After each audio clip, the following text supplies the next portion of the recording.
Voyage sur les traces des 7 églises de l'Apocalypse, jour 3. Nous avons visité aujourd'hui le site antique de Sardes.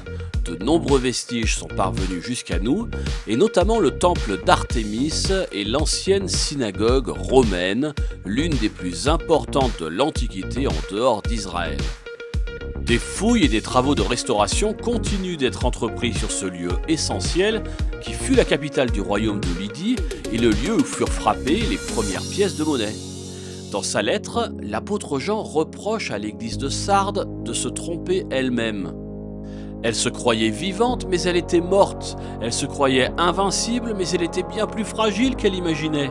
Les chrétiens portaient un masque de chrétien, mais étaient sans vie au-dedans.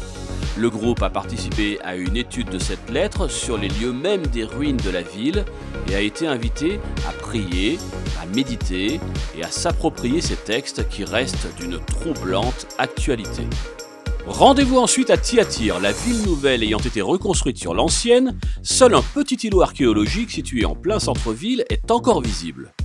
L'apôtre Jean félicite l'église de Thyatire pour sa foi et sa persévérance, mais il lui adresse une recommandation très sévère au sujet de la fausse prophétesse Jézabel. Nous avançons ensuite en direction de l'un des sites antiques les plus spectaculaires de l'Asie mineure, l'acropole de Pergame.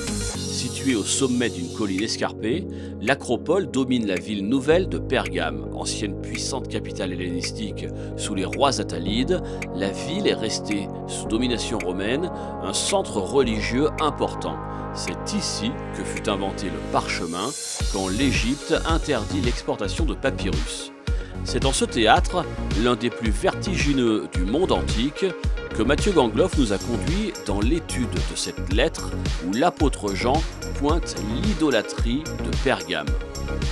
C'est la fin de cette troisième journée, on se retrouve demain pour un programme inattendu.